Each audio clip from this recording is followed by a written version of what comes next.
You're listening to Talking to Teens, where we speak with leading experts from a variety of disciplines about the art and science of parenting teenagers. I'm your host, Andy Earle.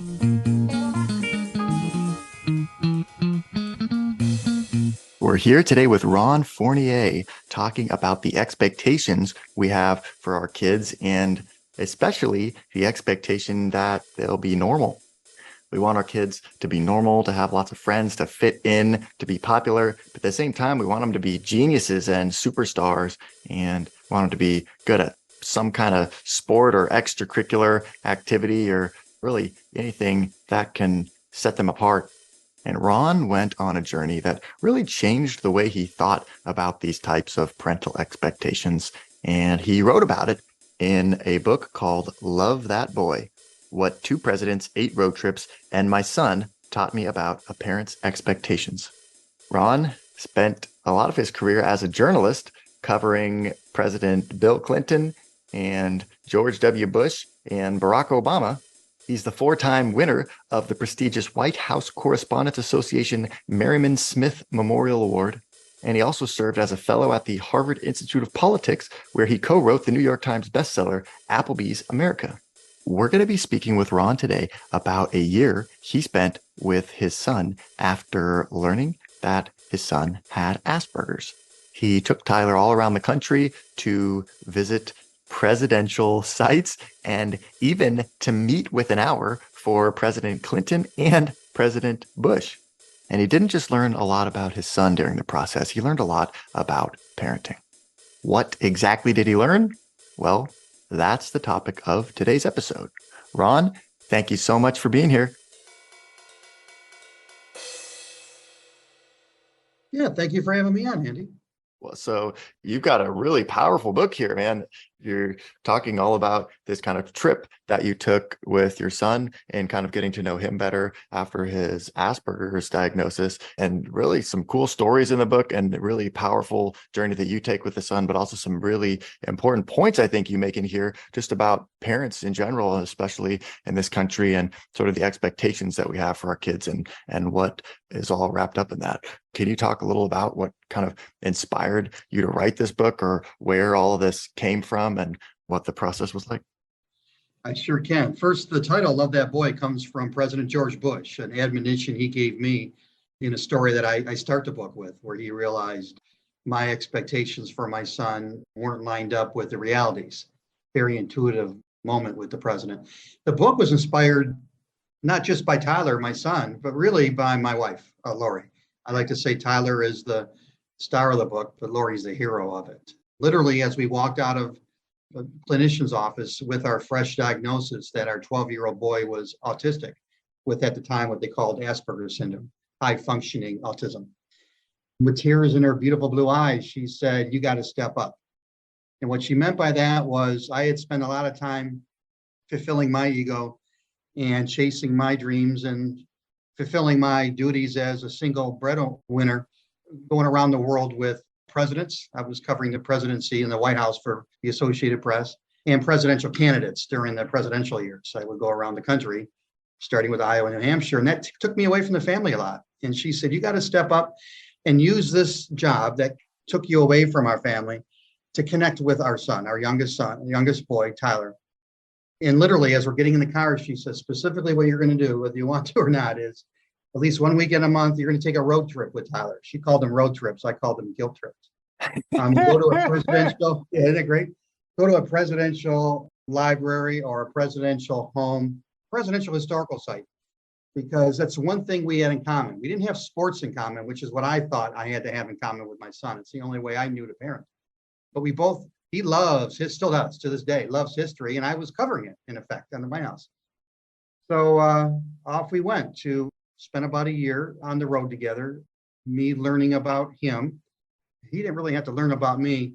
And what started out to be what I originally wrote as a story about Bill Clinton and George Bush, because the last trips we took were visits with those two former presidents. Tyler spent an hour with both of them. Wow. And I learned something new about both of them that was very revealing, and I'd known them and written about them for decades. So I wrote this political piece, and my editor at the time threw it back to me across his desk, and he said, Hey, buried down there in your 15th paragraph, you mentioned that Tyler, you have this poignant scene that I can read to you later if you want, where Tyler feels like he's letting you down at the White House. How did that make you feel? And I start crying in my editor's office. I said, it made me feel horrible. What kind of father makes his son feel shame like that and Yeah. feel guilt like that? He says, and he threw the story, threw my hard copy at me and said, go write that story. So with a lot of research, a lot of soul searching, and then with a lot of research, I realized that I had these expectations for my son that were shaping and misshaping my son. And son of a gun, all of us parents have different expectations for our children that they come out of love, but if we're not careful, they will hurt our relationship with our children and actually hurt our children. Now, in my case, I thought that my son had to be a jock like me, and it was the only way I knew how to communicate with him. But boy, I talked to a lot of parents, Andy, and I heard parents saying and talked to a lot of teenagers. And I realized that parents expected children to be normal, whatever normal is, not to be abnormal, like having autism, when in fact, none of us are normal, right? We expect our kids to go to the right schools, to marry the right woman, to be a star at something, whether it's the flute or football, to have the right career, to go to the right college. We have all these expectations and they warp our kids. And what I realized with Tyler and what I want all parents to realize in reading this book is that while no, I did not have my idealized son, I didn't have the jock that I thought I needed to have to be a good father. But son of a gun, I had my ideal son. That instead of me spending all this time trying to make him a shallow version of me, I'd be a better man if I was more like him. And that's what I realized. And it took a year writing this book and a lot of soul searching to realize that I could learn more from him than he could from me. And I needed to adjust my expectations to fit his life instead of the other way around.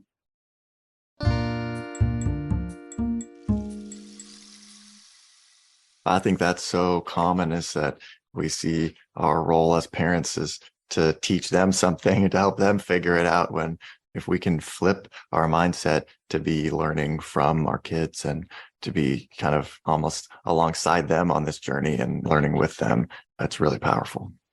Right. We want to teach them to find their own best path. And whether that means that they're going to study history instead of being a jock, or they're going to go to the University of Illinois instead of the University of Michigan, or they're going to be gay rather than straight, or that they happen to have a disability rather than not have one, or they marry somebody of a different religion that we want them to. Yeah. That's not our job. Our job is not to carve their path. Our job is not to burden them with our expectations or to try to have them fulfill our unrequited dreams. I couldn't be a quarterback for the Detroit Lions, so Tyler's going to be. No, that's not our job. Our job is to give them the tools and the guidance and the support to find their own path, and then damn well support them on whatever that path is, even if it's one that you're not familiar with. Easier said than done.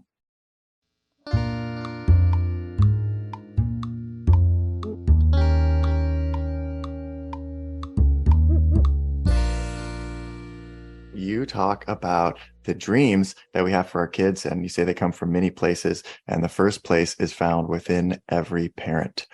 What do you mean by that? We are wired as human beings to procreate, to have children, and we are wired to be afraid of death, and therefore we are wired to make our kids be our legacy. So when we're gone, that we have a carbon copy of us, some figment of us that is left behind. So therefore, whether we realize it or not, most of us want our kids to be either what we are or what we wished we were. Yeah. And so the expectations start with our baggage that we drag into parenthood. Where it starts before the kids are even born, we're creating these dreams for what they're going to be. I make that point in the book. Yeah, I draw a picture of the typical nursery. Mm-hmm. And look at your typical nursery. It's loaded with those expectations. Yeah. First of all, it's pink or blue. Right. So my kid's going to be straight women or male. If you got sports posters up there, you got ballerina posters. Yeah, you mentioned buying a little baseball mitt before your son was even born. Tyler hates sports, but boy, we nicknamed him before he was born Tiger because of Tiger Woods and the Detroit Tigers. And we loaded his room filled with sports memorabilia. And here we go. So we go to age 12. I'm still trying to connect with him through sports. Right. We are in the room and we are hearing his diagnosis from a great doctor, Dr. Mindy Quinn in Arlington. And she goes through all these attributes of someone on the spectrum to describe Tyler. He has a hard time making eye contact. He has an unusually deep voice. He has an unusually high IQ. He doesn't like having conversations. And then she says, and like a lot of children on the spectrum, your son has problems with mobility, with dexterity, with his fingers, and he runs stiff-legged. And what did I say? I said, doctor, is that why he's no good at sports? I had turned his diagnosis into a scouting report. Right. He looked at me like, and my wife looked at me, only like two very smart women can. And, with a side look. Yes, Ron, that also might be why he doesn't like sports. Yeah, right. And it took me 12 years to realize I had pushed all these expectations on him out of love. Totally. Not because I'm a bad dad. I think I'm a good dad. But why was I trying so hard to connect with him through sports? Okay, I'll have to try harder to connect with him through history or through animals or through Star Trek, through one of his interests, but that's my job, or at least let him pursue his interests.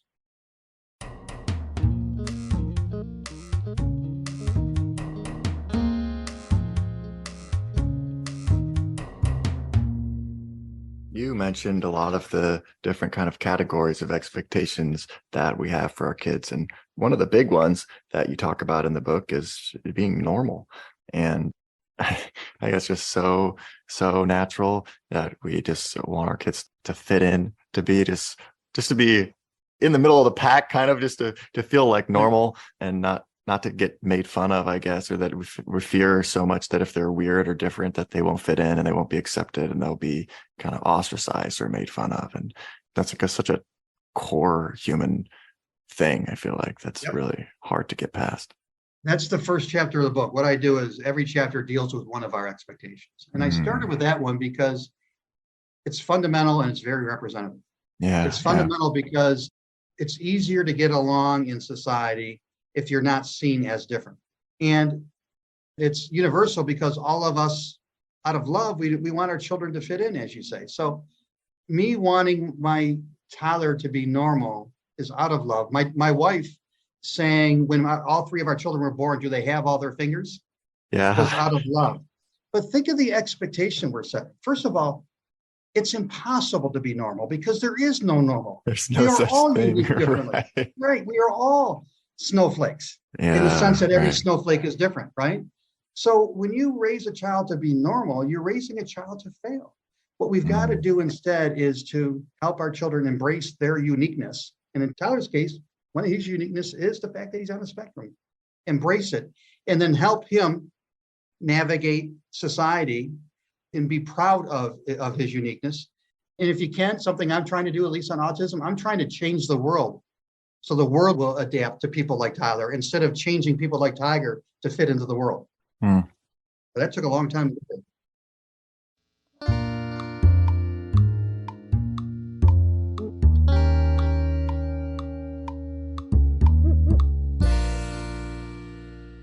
How did you get past your desire for your kids to be normal, or what did it take for you to sort of set that aside?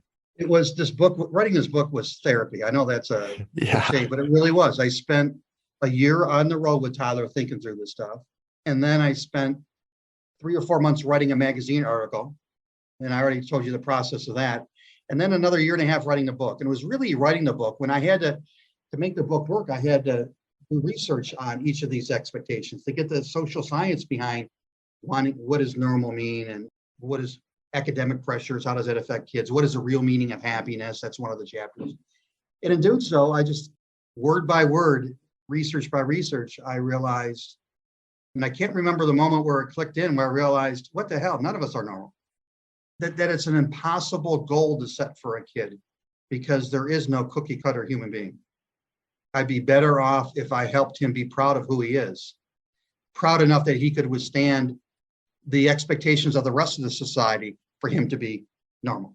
Well, that's also, I think, is a really powerful point of the book too, because you also have a chapter about genius, and you talk about your daughter and that feeling like you and your wife really didn't have a lot of pressure that you need to be a genius or go to this amazing college or get straight A's or anything like that, but that you had this moment of realizing that she was putting so much pressure on herself, and that's not really coming from us. Where's that coming from? And it's the world that she's in. It's her genes. It's Yeah. whatever. But Yeah, it it's was a like, combination of her genes, and we were raising them in DC in a very high striving school district that held a high standard for kids and expected everybody to be genius. And 99% of the kids had to go to a college, and you really weren't worth the school if you didn't go to a Ivy League college. And yeah, she they give an absorbed all that. award to the kids who get into all of the Ivy schools. Exactly, exactly. And so we really don't think that we were pushing those expectations on that child, but we were ignorant and blind to the expectations that she was dealing with, to the point where we got a call one day when she was in high school from the school counselor saying, you need to come to school. Your daughter is thinking of killing herself. We had no idea she was in that state, partly because we were blinded. We were focused on her brother, and we're blinded to the expectations that she was dealing with.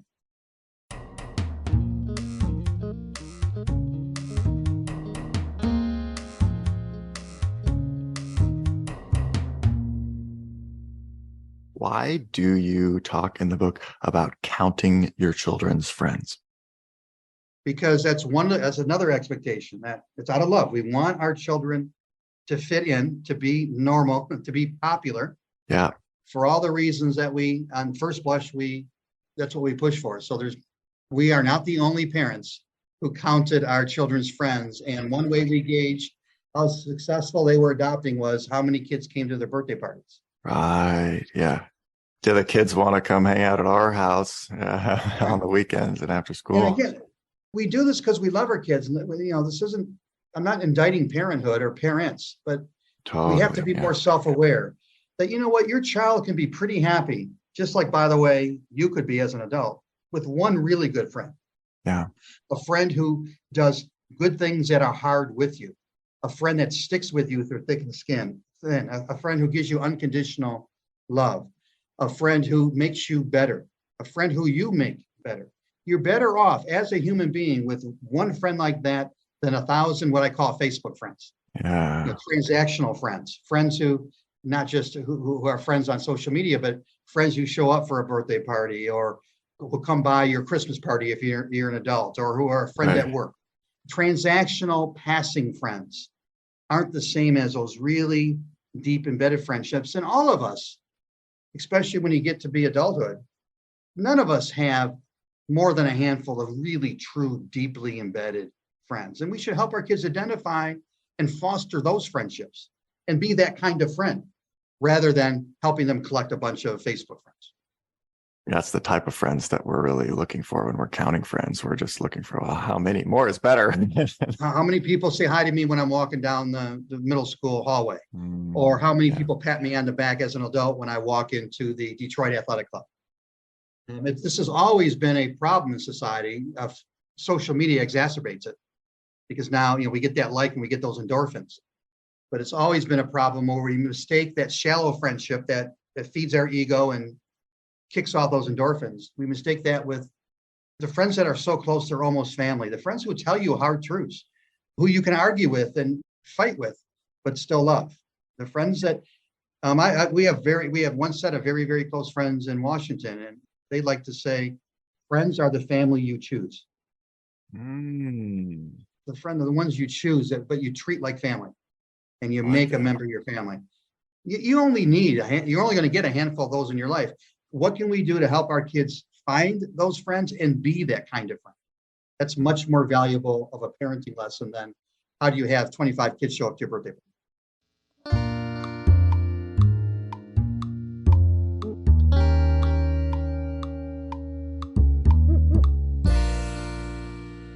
I love this chapter where you're talking about it's really not just academically that we want our kids to be stars. It's like it's in all kinds of organized activities, or we see our job as kind of like to find the thing that they can be good at, and then to just to load up all the attention and coaching and whatever they need to excel at it so they can just be a star at something. I like the way when you're describing that, your voice got manic, because that's how we Yeah. get. We're desperate. We're desperate to have our kids be a star at something. Again, because we love them and we think they got Yeah. to be a star to be successful.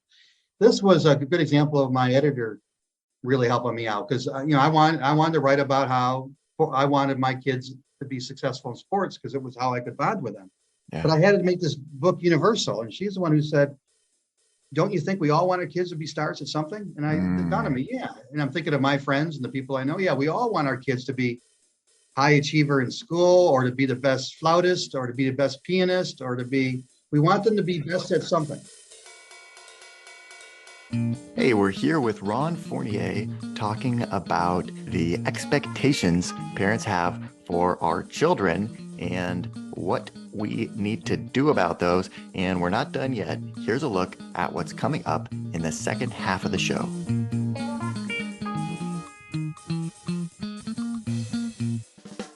Monticello is Thomas Jefferson's house. And it's one of the places we visited. And like Parenthood, the facade is near perfect. And it certainly is, it's the best reflection that he could possibly put on himself. Yeah. It's a beautiful looking building. It's an engineering marvel. For example, you pull on a part of the mantle of the fireplace and it exposes a hidden channel where you can drop your empty wine bottle down and a full wine bottle comes up. All these amenities just make it beautiful on the outside. It's kind of how we present parenting on Facebook. Mm. Look at Facebook and we're all perfect parents and our kids are perfect. Now, you go another level down and you realize that channel I told you behind the mantle, it was dropped down to slaves Mm. who sent up the wine bottle. So Monticello is beautiful on the facade, but it's pretty dark when you look beneath it. It's very imperfect when you look beneath it. I see that in Parenthood. That Parenthood on the facade can look pretty good, but if you're not careful, its foundation can be pretty weak and pretty grim. Bill Clinton, who I admire as a politician, one of the greatest communicators ever, did something very kind. He spent 45 minutes in the private residence of his library in Little Rock talking to Tyler. And he had been well briefed. He says, "Tyler, I understand you're fascinated with history, especially, and Teddy Roosevelt's your favorite president." Tyler says, "Uh-huh." And then off Bill Clinton went for 45 minutes. It was a monologue. Now, it was brilliant. I'm taking all kinds of notes about the parallels between Bill Clinton's time as president and Teddy Roosevelt's time as president, and the parallels between our times at the beginning of the 20th century. And just, and he even talked about the rise and fall of media and classic Bill Clinton. It was brilliant. But Tyler barely said two words. Right. By the way, he was very gracious. He gave Tyler off his bookshelf a book about animals that he signed, and he gave Tyler this first edition copy of Teddy Roosevelt's letters to his children. Could not have been more gracious. So I don't mean this at all to be critical. It was a wonderful thing he did. On the way out, I said, "Tyler, what did you think?" And Tyler says he likes to talk about himself and his stuff. And I had the presence of mind to say, "Like you, huh?" And he said, "Yeah, like me." So my takeaway here was, look at he's not good at reading social clues, Mm. right? But here's the greatest communicator of our lifetime, not picking up on the fact that Tyler wanted to talk, Yeah. that Tyler was kind of bored, that he was talking too much. If Bill Clinton can miss social cues, you know what? If this guy isn't always perfect in the conversation, why am I so embarrassed when Tyler doesn't handle himself well?